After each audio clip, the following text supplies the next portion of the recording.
Hello. I wish you all good health and well-being. Hope everyone's fine. Today we are going to start a new topic, a new unit that is included in class 12th chemistry, that is electrochemistry, that we are going to start in this lecture series.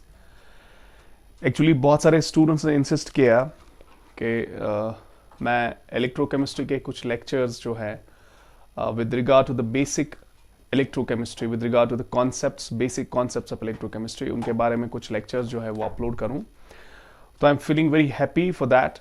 So it's my pleasure to present some important topics in electrochemistry. In this series of lectures, I will try to just discuss what are the basic concepts in electrochemistry, what are the basic principles that are involved in electrochemistry.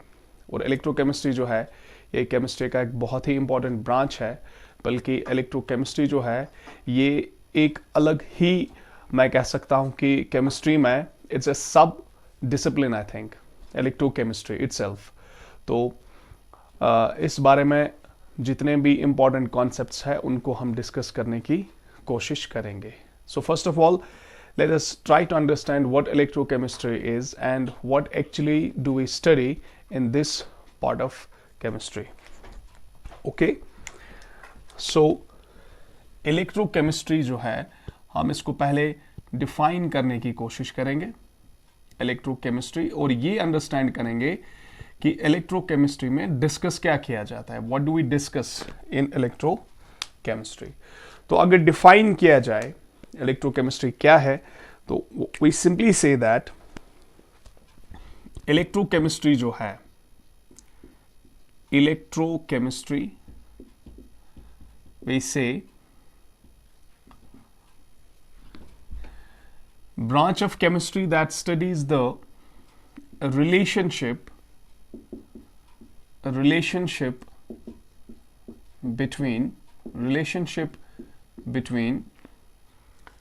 electrical energy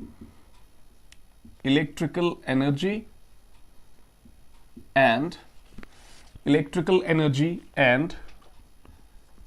the chemical changes, electrical energy and the chemical changes that occur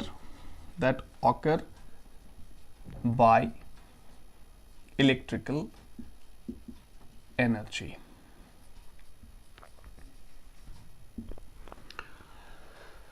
So we actually study what chemical changes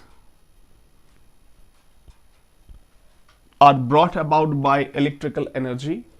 What are the changes? कौन सी changes हम electrical energy से ला सकते हैं matter में, और कैसे chemical energy को हम कन्वर्ट कर सकते हैं इलेक्ट्रिकल एनर्जी में. सो it is relationship between electrical energy and the chemical changes that occur by electrical energy and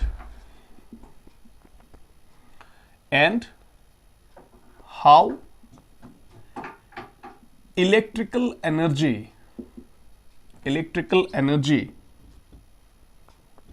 is obtained by chemical changes. यानी कैसे केमिकल एनर्जी को इलेक्ट्रिकल एनर्जी में कन्वर्ट किया जा सकता है. सो ऐसे लिखा जाए इलेक्ट्रिकल एनर्जी से हम केमिकल चेंजेस लाते हैं, केमिकल रिएक्शंस की जाती है, केमिकल चेंजेस, और इन केमिकल चेंजेस से कैसे हम इलेक्ट्रिसिटी डेवलप करते हैं, प्रोड्यूस करते हैं. सो शॉर्ट में हम ये कह सकते हैं we study interconversion of electrical energy and chemical energy. कैसे हम इलेक्ट्रिकल एनर्जी को केमिकल रिएक्शन के लिए यूज कर सकते हैं, इलेक्ट्रिकल एनर्जी को हम यूज करते हैं केमिकल चेंज लाने में, और कैसे एक केमिकल रिएक्शन से, एक केमिकल चेंज से हम इलेक्ट्रिकल एनर्जी को प्रोड्यूस करते हैं. ठीक है, हमें पता है वो have a class of reactions जिनको हम कहते हैं रिडॉक्स रिएक्शंस। यहां पे पहले ये अंडरस्टैंड करने की कोशिश करेंगे कि कैसे हम इलेक्ट्रिकल एनर्जी से केमिकल चेंजेस प्रोड्यूस करते हैं और कैसे हम केमिकल एनर्जी को इलेक्ट्रिकल एनर्जी में कन्वर्ट करते हैं। ठीक है, we have a class of reactions जिन्हें हम कहते हैं रिडॉक्स रिएक्शंस। ठीक है, तो पहले थोड़ा सा मैं रिडॉक्स का आपको बता दूं कि what is a redox reaction. It basically consists of two parts. Redox, red stands for reduction, red stands for reduction and ox stands for oxidation। तो रिडक्शन और ऑक्सीडेशन के जो बहुत सारे कॉन्सेप्ट्स है, उन कॉन्सेप्ट्स में से हम यहां पे एक कॉन्सेप्ट को यूज करेंगे, बार बार यूज होगा, that is loss and gain of electrons. Loss and gain of electrons. So in this unit, in this whole unit, जब भी हम रिडक्शन की बात करेंगे, ऑक्सीडेशन की बात करेंगे, रिडॉक्स रिएक्शन की बात करेंगे, तो हमारे जहन में यह बात आनी चाहिए कि it's all about electron transfer. It's all about electron transfer. तो पहले इसको थोड़ा सा रिवाइज करेंगे। रिडक्शन और ऑक्सीडेशन क्या है? रिडक्शन हमें पता है कि it is gain of electrons. Reduction is gain of electrons. For example, अगर हमारे पास कोई आयन है, let it be sodium ion, sodium ion है, ये इलेक्ट्रॉन को गेन कर रहा है, तो हम कहेंगे कि ये सोडियम आयन जो है ये सोडियम में कन्वर्ट होगा, न्यूट्रल सोडियम एटम में कन्वर्ट होगा। तो यहां चूंकि इलेक्ट्रॉन गेन हुआ है तो इसे हम कहेंगे रिडक्शन। लाइकवाइज, अगर हमारे पास क्लोराइड आयन है, से फॉर एग्जाम्पल, और ये इलेक्ट्रॉन लॉस कर रहा है, ठीक है, तो हम कहेंगे इसकी हो रही है ऑक्सीडेशन। इसकी हो रही है ऑक्सीडेशन। सिमिलरली, अगर हमारे पास कॉपर 2 पॉजिटिव आयन है एक्वस सॉल्यूशन में, और अगर इस सॉल्यूशन में जो हम नॉर्मल लोअर क्लासेस में भी रिएक्शन करते हैं, इसमें जिंक रॉड जो है, जिंक स्ट्रिप जो है वो डिप करेंगे हम कॉपर आयन सॉल्यूशन में। Say for example we are taking class 10th में, आप ये इजीली ये बड़े आराम से डिस्कस करते हैं कि कॉपर सल्फेट सॉल्यूशन में आप जब जिंक रॉड को डिप करते हैं, ठीक है, कॉपर सल्फेट सॉल्यूशन में जिंक रॉड को आप डिप करते हैं, तो वहां पे एक डिस्प्लेसमेंट रिएक्शन होती है, जिंक सल्फेट और कॉपर जो है वो एज सॉलिड बाहर आता है। ये हम पढ़ते हैं लोअर क्लासेस में भी। तो same is the case here. अब कॉपर यहां है 2 पॉजिटिव फॉर्म में और जिंक है न्यूट्रल यहां। अगर ऐसा हो कि जिंक जो है वो कन्वर्ट हो जाए जिंक 2 पॉजिटिव एक्वस में और कॉपर आ जाए सॉलिड फॉर्म में बाहर, तो इस रिएक्शन में क्या हुआ है? इस रिएक्शन में कॉपर 2 पॉजिटिव आयन ने 2 इलेक्ट्रॉन्स को गेन किया है, तो कॉपर सॉलिड बना है न्यूट्रल, और जिंक जो है, जिंक ने 2 इलेक्ट्रॉन्स लॉस किए हैं, जिंक 2 पॉजिटिव बना है, ठीक है, 2 इलेक्ट्रॉन्स लॉस किए हैं, जिंक 2 पॉजिटिव बना है। तो हम ये कह सकते हैं कि कॉपर 2 पॉजिटिव जो है it has got reduced, reduction हुआ है इसका, और जिंक इसकी हुई है ऑक्सीडेशन। ठीक है, now there are number of redox reactions जो खुद से ही होती है, जिनको आप कहते हैं स्पॉन्टेनियस रिएक्शंस, ठीक है, but there are number of redox reactions which are non spontaneous. ठीक है, अगर हम इसी रिएक्शन की बात करेंगे जिसको आप डिस्प्लेसमेंट रिएक्शन के नाम से जानते हैं, that we study with the name of redox reaction. Redox reaction में डिस्प्लेसमेंट रिएक्शन। डिस्प्लेसमेंट रिएक्शन में क्या होता है? डिस्प्लेसमेंट रिएक्शन में एक ज्यादा रिएक्टिव या ज्यादा एक्टिव मेटल एक लेस एक्टिव मेटल को इसके सॉल्ट सॉल्यूशन से डिस्प्लेस करता है। ठीक है, उसकी तरफ हम बाद में जाएंगे, मोर रिएक्टिव लेस रिएक्टिव। लेकिन इस रिएक्शन में होता क्या है असल में? Say for example, if we are taking zinc solid, zinc strip हमने ली और इसको डिप किया हमने कॉपर सल्फेट सॉल्यूशन में एक्वस, और यहां हमें मिलता है, जो हम करते हैं जो reaction, zinc sulphate aqueous plus हमें मिलता है कॉपर सॉलिड। तो it is actually reaction between zinc and copper 2 positive aqueous. ठीक है, ये सल्फेट भी क्योंकि आयनाइजेशन इसकी होगी तो आयनाइज्ड फॉर्म में होगा, तो यहां रिएक्शन है सल्फेट, तो सल्फेट ही आ रहा है यहां भी। So zinc is converted into zinc 2 positive and copper is converted to copper solid. So zinc is oxidized. So zinc is actually oxidized and copper is actually reduced. Zinc ने यहां पे 2 electrons loss किए हैं तो zinc 2 positive बना है। Copper 2 positive ने 2 electrons gain किए हैं, इसलिए ये बना है copper neutral. So this is a type of reaction in which एक स्पीशीज जो है वो रिड्यूस हो रहा है और दूसरा स्पीशीज जो है वो ऑक्सीडाइज हो रहा है। तो रिडक्शन और ऑक्सीडेशन हो रही है, रिडक्शन और ऑक्सीडेशन हो रही है, तो हम इस रिएक्शन को कहेंगे ये एक रिडॉक्स रिएक्शन है। बल्कि रिडॉक्स रिएक्शन जो है इसमें कभी ऑक्सीडेशन या रिडक्शन जो है वो इंडिपेंडेंटली इंडिविजुअली नहीं होता है, बल्कि रिडक्शन और ऑक्सीडेशन जो है दे ऑकर साइमल्टेनियसली, इसलिए इस रिएक्शन हम कहेंगे रिडॉक्स रिएक्शन। तो रिडॉक्स रिएक्शन में जहां पर एक स्पीशीज जो है वो रिड्यूस होता है, दूसरा स्पीशीज वहीं पे ऑक्सीडाइज होता है। ठीक है, so these two reactions are complementary. Reduction जहां पे होगा डेफिनेटली ऑक्सीडेशन होगा, ऑक्सीडेशन जहां पे होगा डेफिनेटली रिडक्शन होगा।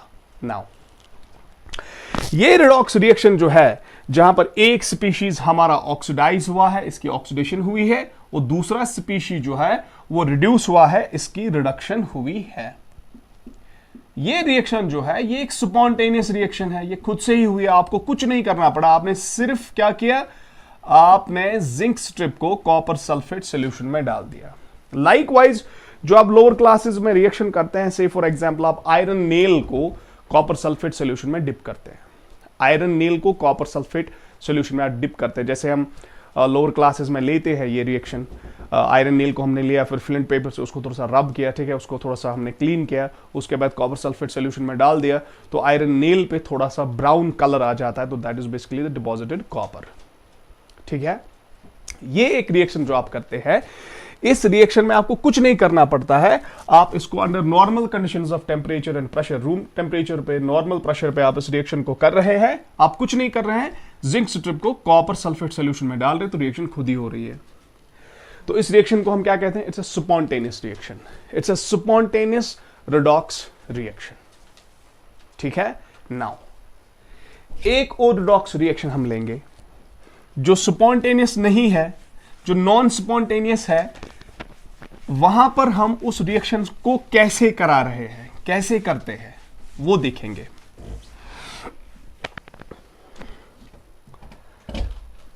हम एक बीकर में, एक ग्लास बीकर में हम ले रहे हैं मोल्टन सोडियम क्लोराइड,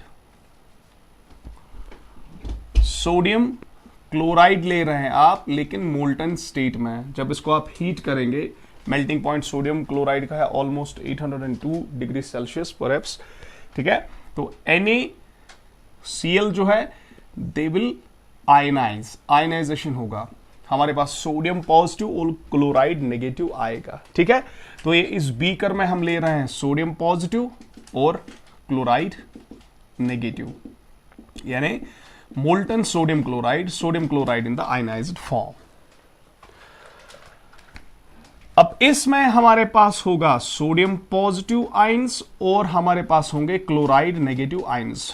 चलो इसको एक डिफरेंट कलर से दिखाते हैं, क्लोराइड आयंस और हमारे पास है सोडियम आयंस।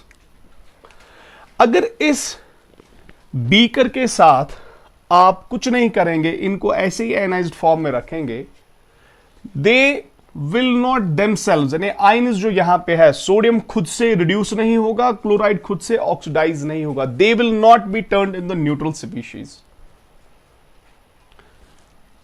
एक ऑक्सीडेशन और रिडक्शन के चांसेस यहां भी है। से फॉर एग्जांपल अगर रिडक्शन होगा तो सोडियम पॉजिटिव का होगा, ये इलेक्ट्रॉन लेगा और सोडियम न्यूट्रल बनेगा, क्लोराइड की ऑक्सीडेशन हो सकती है, ये देगा क्लोरीन, ठीक है, फिर दो क्लोरीन मिलके क्लोरीन मॉलिक्यूल बनाएंगे जो इसका नेचुरल फॉर्म ऑफ एग्जिस्टेंस है, नेचुरल स्टेट ऑफ एग्जिस्टेंस। लेकिन ये चेंज खुद से नहीं होगी। तो इसका मतलब यह है कि यहां पर जिस रिडॉक्स रिएक्शन के होने के चांसेस है वो रिडॉक्स रिएक्शन खुद से नहीं होगी, अनलेस आप बाहर से दो कंडक्टिंग रॉड्स इसमें डाल दें। फॉर एग्जांपल हम कार्बन रॉड्स डाल देंगे इसमें, तो rods in contact with these ions, इनको हम इलेक्ट्रोड्स कहते हैं, ठीक है। अब आप क्या करेंगे, यहां पे आप बैटरी कनेक्ट करेंगे।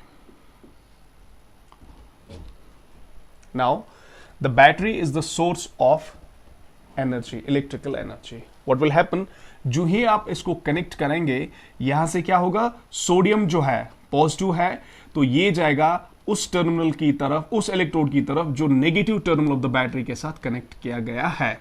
तो ये वाला सोडियम पॉजिटिव जो है ये जाएगा नेगेटिव इलेक्ट्रोड की तरफ, जिसे हम कहते हैं कैथोड, बिकॉज इसका चार्ज पॉजिटिव है तो ये नेगेटिव की तरफ जाएगा, ठीक है, सोडियम जाएगा नेगेटिव इलेक्ट्रोड की तरफ। अब क्लोराइड खुद से ही नेगेटिव है तो ये जाएगा पॉजिटिव इलेक्ट्रोड की तरफ, that electrode which is connected the positive terminal of the battery, positive terminal of the battery, ये आएगा यहां पे। So what will happen, the ions will discharge, ions will discharge. Sodium जो है ये जाएगा कैथोड पे, तो सोडियम पॉजिटिव वहां पे इलेक्ट्रॉन लेगा तो सोडियम में कन्वर्ट होगा, न्यूट्रल सोडियम, ये चेंज होगी कैथोड पे, ये प्रोसेस रादर। चूंकि सोडियम स्टेबल है, इसके बाद और कोई चीज नहीं बनेगी तो सोडियम स्टेबल रहेगा एज सोडियम। अब क्लोराइड जो है वो जाएगा एनोड की तरफ, क्लोराइड एनोड की तरफ जाएगा, अपना इलेक्ट्रॉन जो है वो लॉस करेगा, वो लेगा एनोड, इलेक्ट्रॉन यहां से फ्लो करेंगे फिर यहां से जाएंगे, ठीक है। सो इंटरनली यहां पे आयंस की वजह से करंट चलेगा और एक्सटर्नल सर्किट में इलेक्ट्रॉन्स की वजह से करंट चलेगा। ये फिर भी हम डिटेल में पढ़ेंगे इलेक्ट्रोलिसिस में, ठीक है, जब इसको हम एक्सप्लेन करेंगे इलेक्ट्रोलिटिक प्रोसेस को। तो फिलहाल हम यहां पे रिडॉक्स रिएक्शन की बात करें, उसको अंडरस्टैंड करने की कोशिश कर रहे हैं, एक नॉन स्पॉन्टेनियस रिडॉक्स रिएक्शन। अब क्लोराइड जो हुआ इलेक्ट्रॉन लॉस करेगा।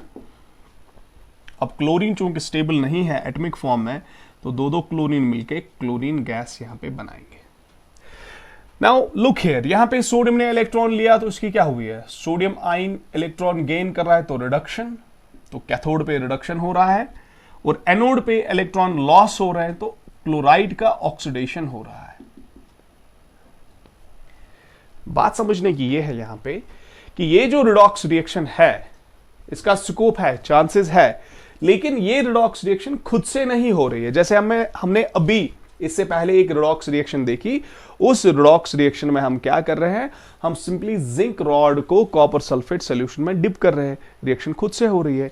लेकिन यहां पे सोडियम और क्लोराइड जो है उनका ब्रेक डाउन नहीं हो रहा है, सोडियम क्लोराइड का ब्रेक डाउन नहीं हो रहा है, सोडियम और क्लोराइड जो है वो सोडियम और क्लोरीन में खुद से चेंज नहीं हो रहे हैं, कोई रिडक्शन या ऑक्सीडेशन खुद से नहीं हो रहा है, unless you are supplying the electrical energy.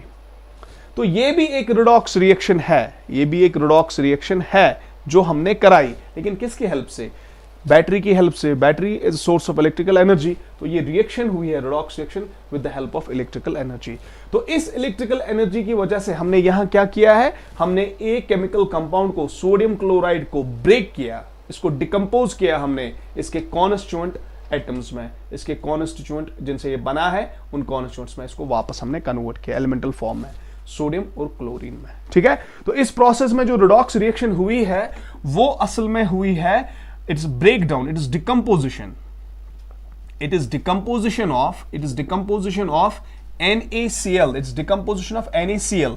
इसको आप ऐसे रिप्रेजेंट कर सकते हैं, NaCl को आप ऐसे रिप्रेजेंट कर सकते हैं, ठीक है। यहां पे Na मिलेगा और यहां पे क्लोरीन गैस एनोड पे और ये कैथोड पे।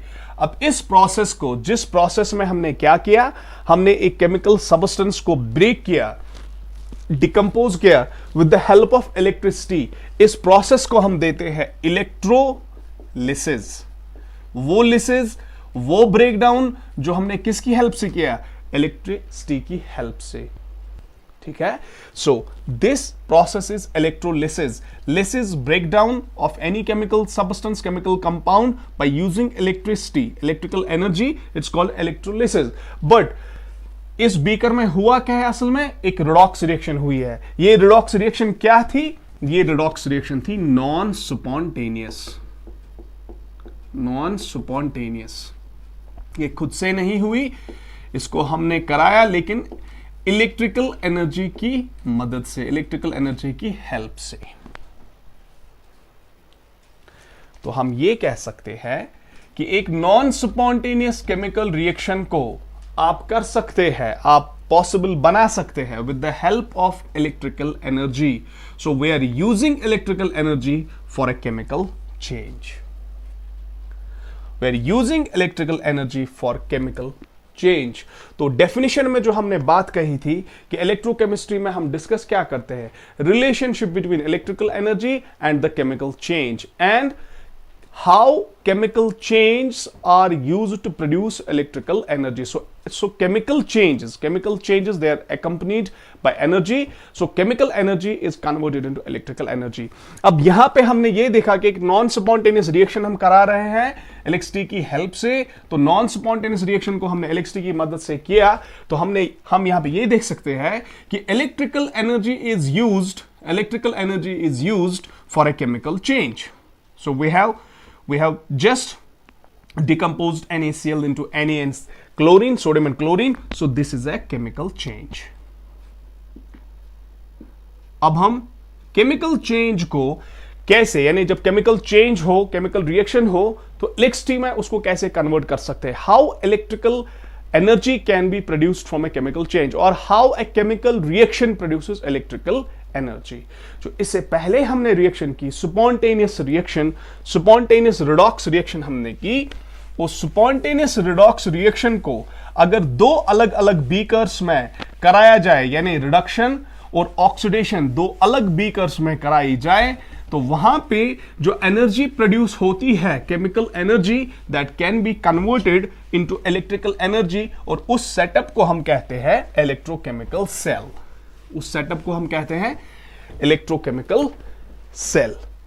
फॉर एग्जाम्पल, ये रिएक्शन जो हम करा रहे हैं, जिंक, उसको कॉपर सल्फेट सॉल्यूशन में आप डिप कर रहे हैं, हमें मिल रहा है जिंक सल्फेट एक्वस और हमें मिल रहा है कॉपर सॉलिड।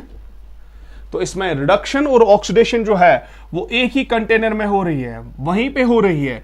जिंक ऑक्सीडाइज हो रहा है, कॉपर 2 पॉजिटिव रिड्यूस हो रहा है। अगर इन दो रिएक्शंस को अलग अलग बीकर्स में कराया जाए, ऑक्सीडेशन हाफ और रिडक्शन हाफ, यानी ऑक्सीडेशन को अलग से, रिडक्शन को अलग से, तो जहां एनर्जी, वो केमिकल एनर्जी जो वहां पे प्रोड्यूस होगी, that chemical energy that is converted into electrical energy, electricity हम प्रोड्यूस कर पाते हैं। तो ऐसे ही करेंगे हम, ठीक है। जिंक को जिंक सल्फेट में डालेंगे हम, ठीक है, और कॉपर को कॉपर सल्फेट में डिप करेंगे। फिर इन दो वायर्स को या इन दो इलेक्ट्रोड्स को हम यहां पे कनेक्ट करेंगे, और एक चीज हम यहां पे यूज करते हैं जो हम आगे जाके सब्सिक्वेंट लेक्चर्स में डिस्कस करेंगे, सॉल्ट ब्रिज हम उसे कहते हैं, ठीक है। तो इस रिएक्शन को यूज किया जा सकता है इलेक्ट्रिसिटी को प्रोड्यूस करने के लिए। तो जिंक को आप जिंक सल्फेट में डालेंगे, zinc is in contact with zinc ion, so this is zinc electrode. Here copper is in contact with copper ions, copper sulfate आपने लिया, it's again in the aqueous form, तो यहाँ पे copper 2 positive होगा aqueous और sulfate 2 minus होगा aqueous, ठीक है। यहाँ पे भी zinc 2 पॉजिटिव होगा aqueous और sulfate 2 माइनस aqueous, ठीक है। So zinc is in contact with zinc ions, copper is in contact with copper ions, इसे हम कहते हैं जिंक इलेक्ट्रोड, इसे कहते हैं कॉपर इलेक्ट्रोड। फिर इन दो को जब हम आपस में कनेक्ट करते हैं और यहां पे एक और कंटैक्ट बनाया जाता है जिसको हम कहते हैं सॉल्ट ब्रिज। आगे जाके हम सीखेंगे व्हाट इज सॉल्ट ब्रिज, इसका काम क्या है, फंक्शन क्या है, ठीक है, सॉल्ट ब्रिज। तो इस सेटअप में आप गैल्वेनोमीटर लगा देंगे तो उस पर डिफ्लेक्शन आएगी, जिससे आपको यह पता चलेगा कि यहां पे इलेक्ट्रिकल करंट चली है। ठीक है। So a chemical change occurs here, a chemical change occurs here, वो हम आगे जाके देखेंगे सब्सिक्वेंटली। यहां पे ऑक्सीडेशन होगी इस इलेक्ट्रोड पे, इस पे रिडक्शन होगी with the help of that oxidation and reduction, A redox reaction जो यहां पे हो रही है, this that chemical change, that chemical energy that's converted into electrical energy, ठीक है। तो यहां पे करंट चलता है। तो हमने यहां एक्सटर्नल सोर्स तो यूज नहीं किया, एक्सटर्नल बैटरी तो हमने यूज नहीं की, बल्कि ये रिएक्शन जो है ये खुद से वहीं से हमें इलेक्ट्रिक करंट प्रोड्यूस कर रही है, ठीक है, हमें इलेक्ट्रिक करंट प्रोवाइड कर रही है, ठीक है। तो यहां पे केमिकल चेंज होगी, zinc will be oxidised, copper will be reduced and a current will flow by this chemical change. तो यहां पे हम इस सेटअप को कहते हैं इलेक्ट्रोकेमिकल सेल, इलेक्ट्रोकेमिकल सेल। तो इलेक्ट्रोकेमिकल सेल का काम क्या है? डिवाइस है जो केमिकल एनर्जी को, ये डिटेल में आगे पढ़ेंगे, केमिकल एनर्जी को कन्वर्ट करती है इलेक्ट्रिकल एनर्जी में, इलेक्ट्रिकल एनर्जी। तो इलेक्ट्रोकेमिस्ट्री का निचोड़ यही है, आप इलेक्ट्रिकल एनर्जी को केमिकल चेंजेस के लिए, केमिकल रिएक्शंस के लिए कैसे यूज करेंगे और केमिकल रिएक्शन से आप इलेक्ट्रिसिटी को कैसे प्रोड्यूस करेंगे, ठीक है। So there are 3 aspects of electrochemistry. Important aspect जो हम यहां पे डिस्कस करते हैं, नंबर 1 इज द इलेक्ट्रोलिसिस, जो हमने अभी कहा, इलेक्ट्रोलिसिस। नंबर 2, चूंकि अगर आप इलेक्ट्रोलिसिस में की बात करेंगे, यहां जब हम आगे जाके पढ़ेंगे, तो एक्सटर्नल सर्किट में current is because of electrons, internal circuit में current is because of ions. तो आयंस की वजह से जो कंडक्शन होता है उसे हम कहते हैं इलेक्ट्रोलिटिक कंडक्टेंस। तो दूसरी एक इंपॉर्टेंट चीज इलेक्ट्रोकेमिस्ट्री में हम अंडरस्टैंड करेंगे, इलेक्ट्रोलिटिक कंडक्टेंस, इलेक्ट्रोलिटिक कंडक्टेंस। और नंबर 3 जो इसमें हम डिस्कस करेंगे, that will be the electrochemical cells, electrochemical cells, ठीक है। वोल्टिक सेल्स, गैल्वेनिक सेल्स वगैरह वो इसमें डिस्कस होंगी।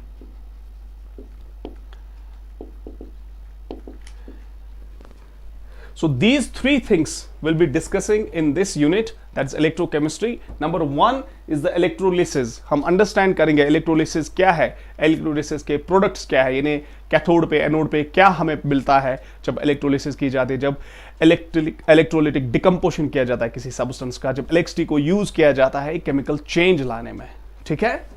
उसके बाद हम अंडरस्टैंड करेंगे इलेक्ट्रोलिटिक कंडक्टेंस, जो आयंस की वजह से कंडक्टेंस होती है, जो आयंस की वजह से करंट चलता है, उसके नेचर को अंडरस्टैंड करने की कोशिश करेंगे, वो किस पे डिपेंड करता है और the different terms that are involved.